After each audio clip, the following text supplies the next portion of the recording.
Hello, this is Zaid Ahmed, founder and CEO of ASL BPO on another edition of property preservation training.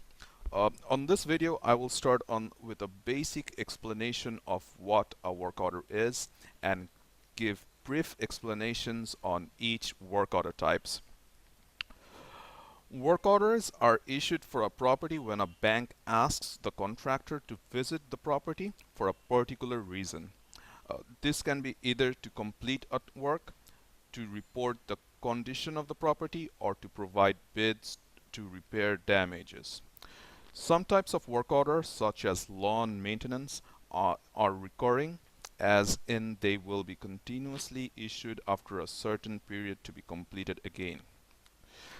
Below are some examples of certain types of work orders and what in general the order is to be completed for. Grass cut orders. Uh, Grass cut orders are issued in the grass season, which for most states are from April 1st to October 31st. In some states, such as Texas, the season will start from March 1st, while in others, like in Florida, it is all year round. Grass cut orders are recurring, as in they're issued twice each month. The first time it is issued in the start of the season it is called initial grass cut, where except for completing work, all bids regarding the exterior of the property has to be also submitted.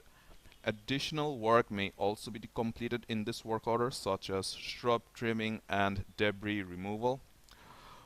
All other orders issued after that are recuts, whereby the contractor will only cut the grass to keep it maintained, and no other bids will have to be provided given that no issues arise in the vacant property.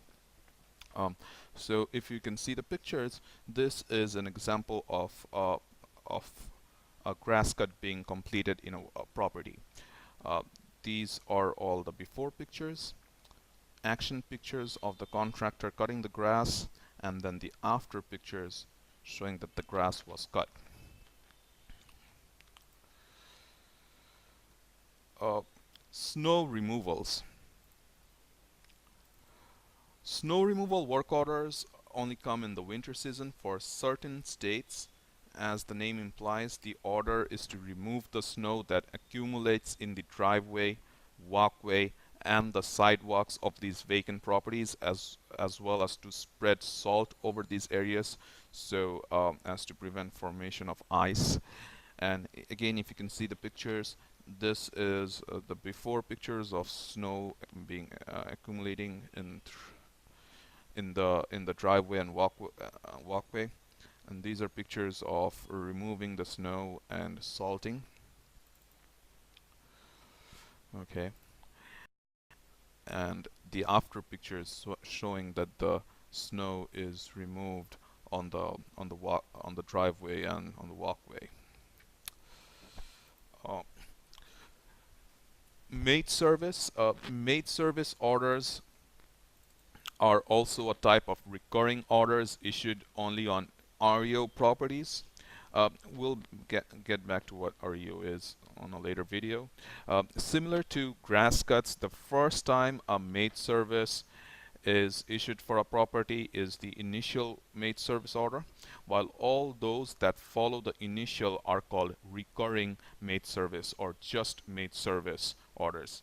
Some alternative names for maid service can be janitorial or broom sweeping. Again, as the name implies, the order is to complete the cleaning of the interior of the property. The crew visiting the property will broom sweep, mop the floors, uh, can clean the toilets, kitchen appliances, clean all cabinets, countertops, doors and windows, dust the ceiling, place 3 air fresheners with date of the day they placed it in the property.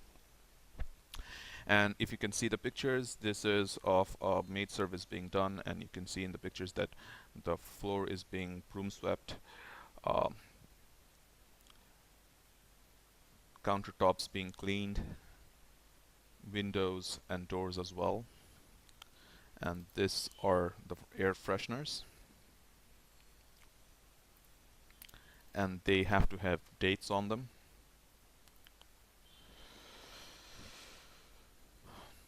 Winterizations. Winterizations. These orders are issued mostly from October 1st to April 31st. They are a type of work order whereby the contractor is asked to turn off the water supply of the property and drain all water and pour antifreeze on all toilets and drains to prevent the plumbing from getting freeze damage in the winter. A detailed guide will follow regarding winterization on a later video, but if you can see the pictures, you can clearly see that here the water is being drained from the plumbing lines, and then this is the antifreeze, liquid antifreeze that I was talking about. They are poured on all the drains, the toilets, and the sinks to prevent freeze damage uh, on the plumbing lines.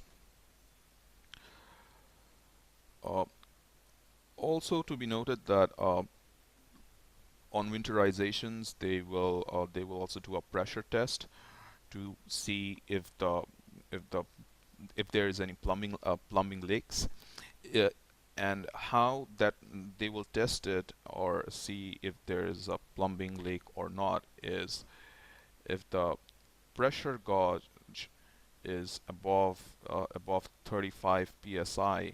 The meter is above 35 psi, it will mean that the pressure test passed, and then there's no plumbing leaks. And if it's less than 35 psi, it will mean that the pressure test failed and there is a plumbing leak present.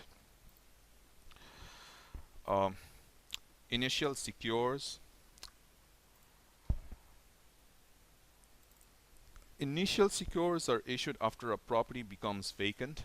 For the most part, it will be the first time that the crew visits the property. A full property condition report with detailed reports on the damages and bids will have to be submitted in this work order. All initial secures will ask the contractor to change knob lock and deadbolts on the side or back door of the property and install padlocks to secure shed, garage, or fence gates if they're present, as well as to install a lock box for keeping the keys in. Depending upon the season, contractors will also be asked to winterize the property and complete a grass cut. In REO properties, additional work may also be completed, such as maid service, trash out, which is a complete debris removal, and things such as installing the carbon monoxide and smoke detectors, etc. And if you can see the pictures, these again are pictures downloaded from a initial secure work order, and as you can see that the the locks were changed. How you know that they were changed is because no locks in the door, and then there are locks in the door. So that's how you can see that the lock was changed.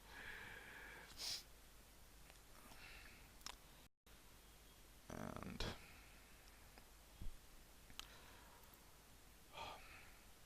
next are resecure orders. If a property becomes unsecured, which may happen due to various reasons, such as someone entering and damaging the locks or keeping the doors and windows open, a resecure order is issued to secure the property again.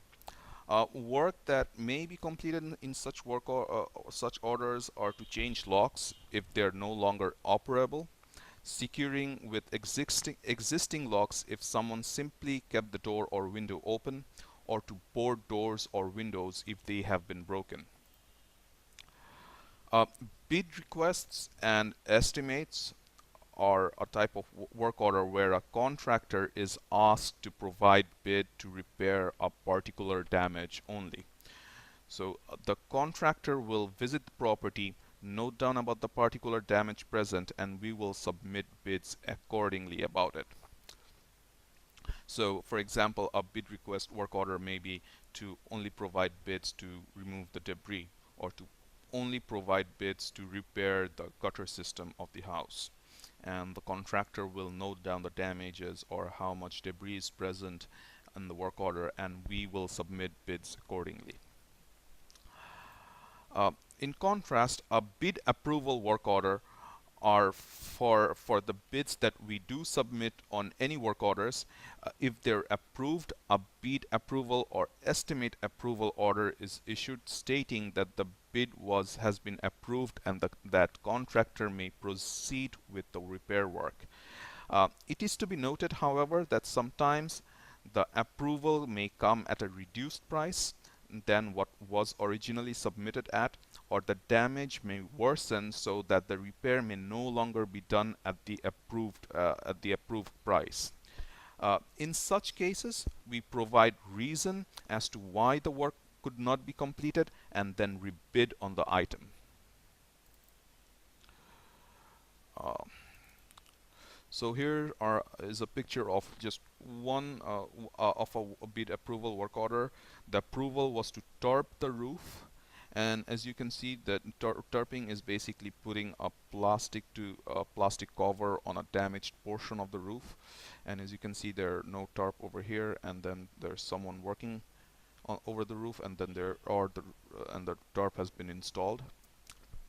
So that's one example. Um, at own cost or no charge orders, as the name implies, these are orders where work has to be completed at the own cost of the contractor. These are issued when work completed on a previous order was not done correctly, and thus the contractor has to return to fix it. Evictions. Evictions are where the contractor arrives with the police to forcefully evict the owners from the property under the direction of the bank.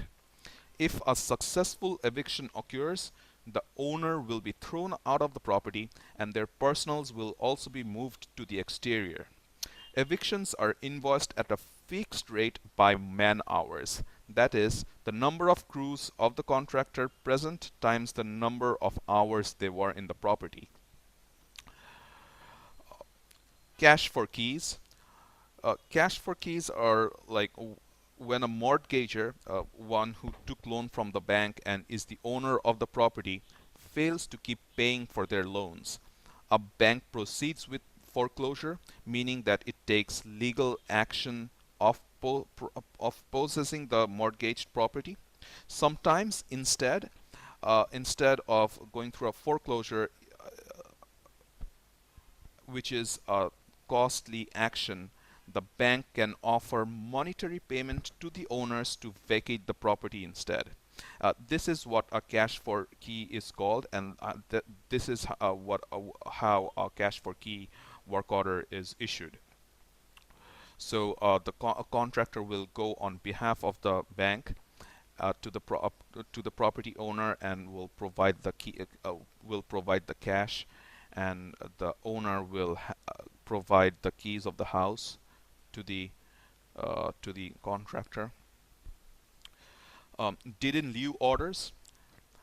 If the owner of the property voluntarily gives up the ownership of the property to the bank to satisfy the default loan that he no longer is able to pay and to avoid foreclosure, it is called a deed in lieu.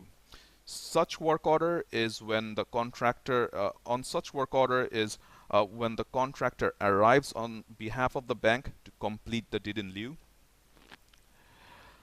Evictions, cash for keys, and deed in lieu, all three very rare types of work orders, but nonetheless, these are where the mortgager, who is the owner of the property and also the loan defaulter, gives up the ownership of the property to the bank via different means. So either they're forced in eviction, or they're paid as in for cash for keys, or they give up the ownership voluntarily as in deed in lieu, and thus the property is vacated. Since this is the first time visit for the contractor after the property has been vacated, a complete and detailed property condition report, damage, and bids for repair are to be provided in all such work orders. Hazards EOB. Sometimes bank will insure the property against certain types of damages, such as theft and vandalism. If damages occur due to such reasons, the insurance company will pay a certain amount to repair such damage. Hazard EOB meaning explanation of benefits, are when the contractor is sent out by the bank to visit the property to see if the repairs can be done with the amount the insurance company is paying. If so, the contractor will let the bank know that they can proceed with the repair work, and if not, they will let the bank know, and that repair work cannot be completed for the stated amount, and we will provide bids for repair. Uh, Lastly, reconveyance orders. If a property like goes to sales and fails a conveyance check. A conveyance check meaning that it is to check to see if no damages exist in the property and it is in saleable condition. Uh, and if the property fails such conveyance check, the property is turned back to the bank to repair all damages.